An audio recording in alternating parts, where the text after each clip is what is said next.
Olá, irmãos! Sejam bem-vindos à Escola Bíblica da Primeira Igreja Batista de Irajá. Aqui, nós estudamos juntos a boa palavra de Deus. Quero fazer um convite a você inscrever-se em nosso canal, ativar o sininho de notificações e a compartilhar os nossos vídeos. Você também pode nos seguir nas nossas redes sociais, EBD, Igreja de Irajá, e Missões, Igreja de Irajá. Vamos orar, vamos falar com Deus. Senhor, muito obrigado pela oportunidade de estudarmos juntos a Tua Palavra. Que o Senhor venha falar diretamente aos nossos corações. Peço uma bênção sobre cada família que nos acompanha agora. Assim eu oro, em nome de Jesus. Amém. E nós já vamos para a lição de hoje, mas a partir de hoje nós estamos retomando o nosso momento missionário. Vamos ao momento missionário.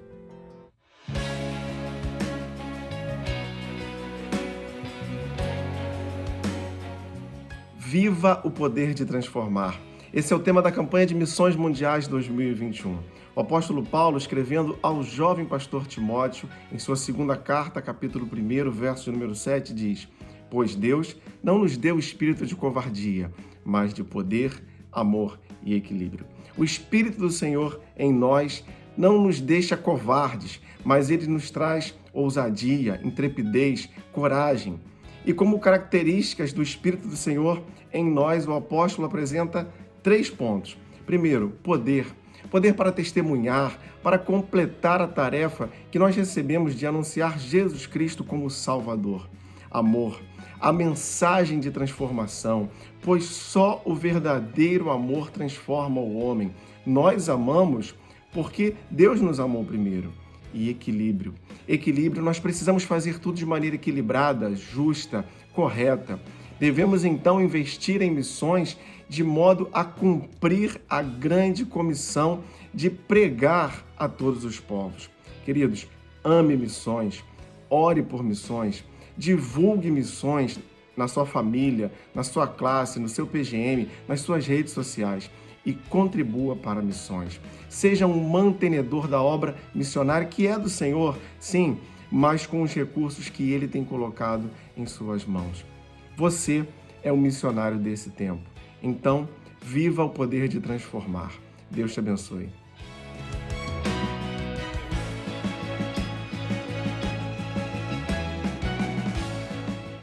E nós seguimos estudando o tema Gênesis. Para isso, utilizamos a revista Compromisso, da editora Convicção. O título da lição de hoje é A Bênção da Reconciliação. Hoje nós falaremos sobre os capítulos de 32 a 36 do livro de Gênesis. Uma oração humilde, capítulo 32, verso de 1 a 32. No capítulo 32, nós vamos ver aqui a narrativa da preparação de Jacó para o seu reencontro com o seu irmão Esaú. Nós devemos então lembrar que quando os irmãos eles estiveram juntos pela última vez, Esaú queria matar Jacó. Isso porque Jacó enganara seu pai Isaque de modo a ficar com a bênção da primogenitura que seria de seu irmão Esaú. Diz assim o texto de Gênesis capítulo 27, verso 41. Esaú guardou rancor contra Jacó, por causa da bênção que seu pai lhe dera. E disse a si mesmo: os dias de luto pela morte de meu pai estão próximos. Então matarei meu irmão Jacó. Jacó havia saído de sua família não apenas para buscar sua esposa, isso como sua mãe havia lhe sugerido, mas ele também havia saído da sua família para fugir do seu irmão. Nesse momento, então, aqui no capítulo 32, ele está se preparando para o reencontro com Esaú. Já havia se passado 20 anos desde aquele episódio, quando ele sai da sua família. Jacó, então, ele está se sentindo ameaçado por 2 motivos aqui. Pela possibilidade de que o reencontro com Esaú não fosse tão favorável, uma vez que Esaú estava se sentindo injustiçado, e também pela sua própria consciência acusadora. Gênesis capítulo 32, versos de 7 a 8, vai dizer o seguinte: Jacó encheu-se de medo e foi tomado de angústia. Então dividiu em 2 grupos todos os que estavam com ele, bem como as ovelhas, as cabras, os bois e os camelos. Pois assim pensou: se Esaú vier a atacar um dos grupos, o outro poderá escapar. O verso 13. Depois de passar ali a noite, escolheu entre os seus rebanhos um presente para o seu irmão Esaú. Jacó, ele carregava suas culpas e teria que encarar as consequências do seu pecado. E mesmo nesse processo de transformação do seu caráter, Jacó ainda teria uma astúcia com o seu irmão. Foi o uso de presentes, possivelmente como uma espécie de suborno. Isso ainda que alguns vejam essa atitude de Jacó como uma demonstração de boa vontade. Vamos focar então na oração de Jacó naquele momento de ansiedade. Capítulo 32, versos de 9 a 12. Então Jacó orou: ó Deus de meu pai Abraão, Deus de meu pai Isaque, ó Deus que me disseste: volte para a sua terra e para os seus parentes, e eu o farei prosperar. Não sou digno de toda a bondade e lealdade com que trataste o teu servo. Quando atravessei o Jordão, eu tinha apenas o meu cajado, mas agora possuo 2 caravanas. Livra-me, rogo-te, das mãos do meu irmão Esaú, porque tenho medo de que ele venha nos atacar, tanto a mim como as mães e as crianças. Pois tu prometeste: esteja certo de que eu o farei prosperar, e farei os seus descendentes tão numerosos como a areia do mar, que não se pode contar. Alguns pontos importantes dessa oração. A humildade de Jacó, quando ele diz: não sou digno. Jacó está se posicionando em humildade diante do Senhor. O reconhecimento da bondade de Deus. Ele sabe que a sua prosperidade é por conta do Senhor. Ele está reconhecendo isso. A sua objetividade. Jacó reconhece o problema e vai direto ao ponto em sua oração. Também a admissão de sua fragilidade. Jacó declara: tenho medo dele. Nós devemos declarar as nossas fragilidades diante do Senhor. E a confiança na promessa do Senhor. Queridos, assim deve ser a nossa oração em tempos de ansiedade. Humilde, reconhecendo a bondade do Senhor em nossas vidas, com objetividade, reconhecendo as nossas fragilidades e, acima de tudo, confiantes na promessa do Senhor para nós. Jacó havia sido quebrantado espiritualmente naquele episódio quando ele luta com o anjo, isso no capítulo 32, a partir do verso 25. Jacó deixa então ali naquele episódio a sua autoconfiança de lado, em favor da bênção de Deus. E o seu nome foi mudado de Jacó, que significa suplantador ou enganador, para Israel, aquele que luta com Deus e prevalece. A partir dali, então, ele continua a sua jornada para o reencontro com o seu irmão, certo de que Deus mudaria a intenção de Esaú. Provérbios capítulo 16, verso 7 diz: quando os caminhos de um homem são agradáveis ao Senhor, ele faz que até os seus inimigos vivam em paz com ele. A bênção renova as relações. Gênesis capítulo 35, versos de 1 a 15. Eu leio o capítulo 33, verso 4. Mas Esaú correu ao encontro de Jacó e abraçou-se ao seu pescoço e o beijou. E eles choraram. Queridos, Esaú recebe Jacó de braços abertos. O Senhor, ele havia quebrantado o coração de ambos e o encontro que se imaginava ser ameaçador agora se revela como um tempo de riso. Algum tempo depois, Jacó ele chega a Siquém e se estabelece, contrariando a ordem do Senhor. Gênesis capítulo 33, verso 18 diz: tendo voltado de Padã Arã, Jacó chegou a salvo à cidade de Siquém, em Canaã, e acampou próximo à cidade. Verso 20. Ali edificou um altar e lhe chamou de El Elohe Israel. Naquele local aconteceu um fato que nos lembra que o servo do Senhor está sujeito às mazelas dessa vida. Capítulo 34, versos de 1 a 4, diz o seguinte: certa vez, Diná, a filha que Lia dera a Jacó, saiu para conhecer as mulheres daquela terra. Siquém, filho de Amor, o Eveu, governador daquela região, viu-a, agarrou-a e violentou-a. Mas o seu coração foi atraído por Diná, filha de Jacó, e ele amou a moça e falou-lhe com ternura. Por isso, Siquém foi dizer ao seu pai Amor: consiga-me aquela moça para que seja minha mulher. Diná, filha de Jacó, fora violentada. Isso por Siquém, que se afeiçoa a Diná e deseja casar com ela. Deseja casar com a filha de Jacó. Mas acontece que seus irmãos, Simeão e Levi, agem traiçoeiramente, matando todos. Isso com vingança pelo ocorrido com sua irmã. Capítulo 34, verso 25 e 26 diz: 3 dias depois, quando ainda sofriam dores, os filhos de Jacó, Simeão e Levi, irmãos de Diná, pegaram suas espadas e atacaram a cidade desprevenida, matando todos os homens. Mataram ao fio da espada Amor e seu filho Siquém. Tiraram Diná da casa de Siquém e partiram. Queridos, muitos de nós conhecemos pessoas que passaram por situações de violência, mas a resposta à violência, a vingança, ela só traz mais consequências ruins, ela só há de trazer mais dores.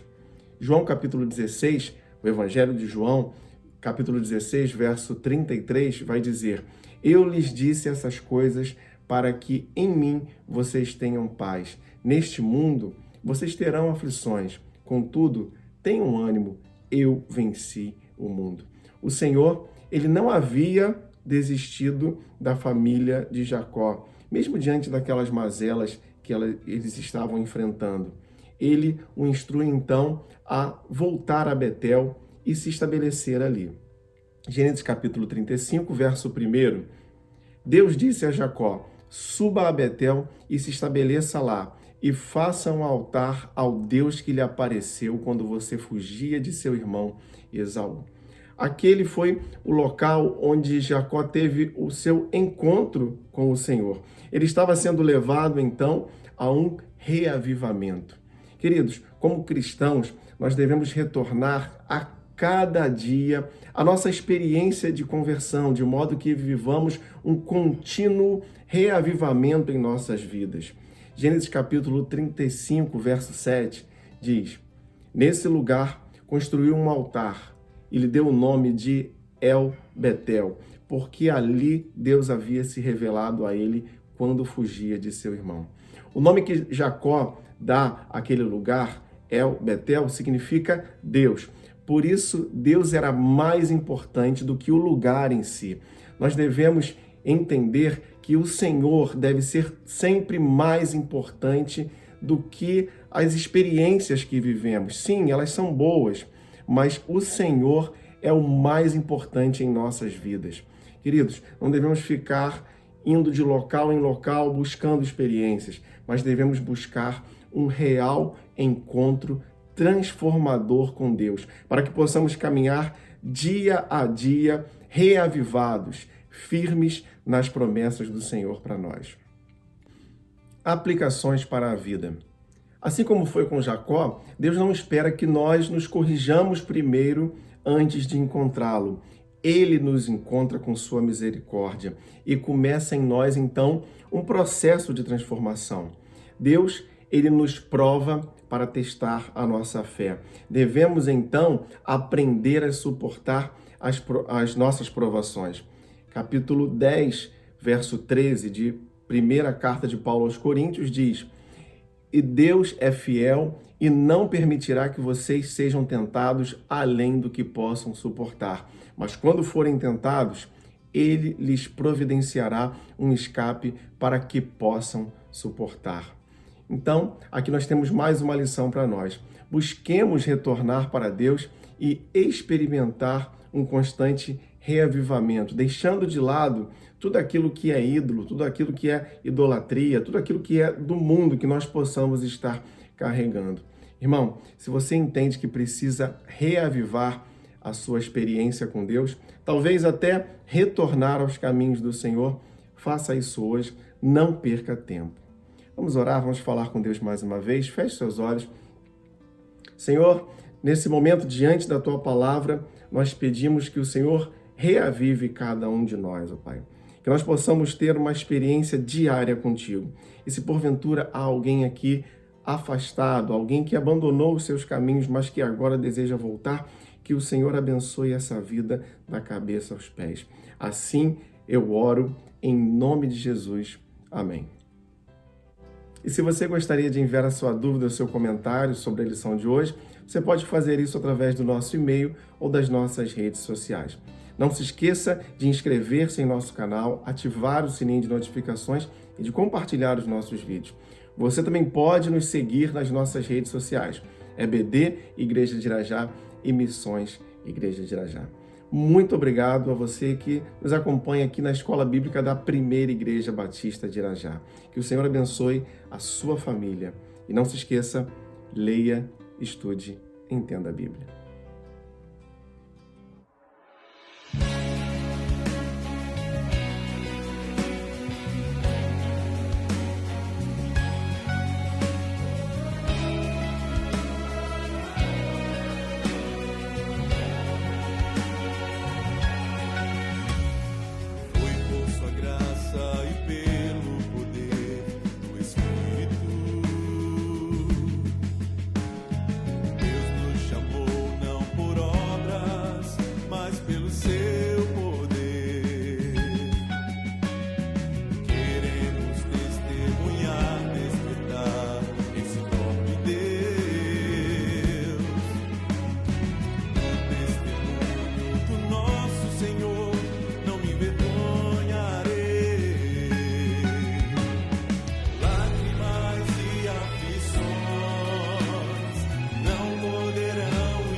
Liberdade e ao mundo transformação. Viva, Jesus é poder, vida para todo que crê, para o ferido, a cura do aflito, a esperança e para todos. Jesus é poder.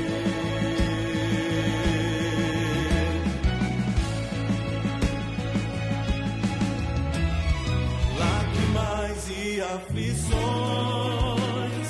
não poderão impedir a palavra que vence o mundo e a morte. Cristo Jesus é poder. Viva Jesus é poder para todo que crê, ao cativo liberdade. Transformação, viva, Jesus é poder, vida para todo que crê, para o ferido, a cura do aflito, a esperança e para todos. Jesus é poder.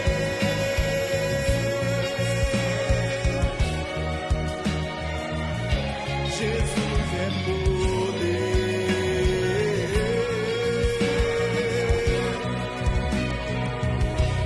Jesus é poder.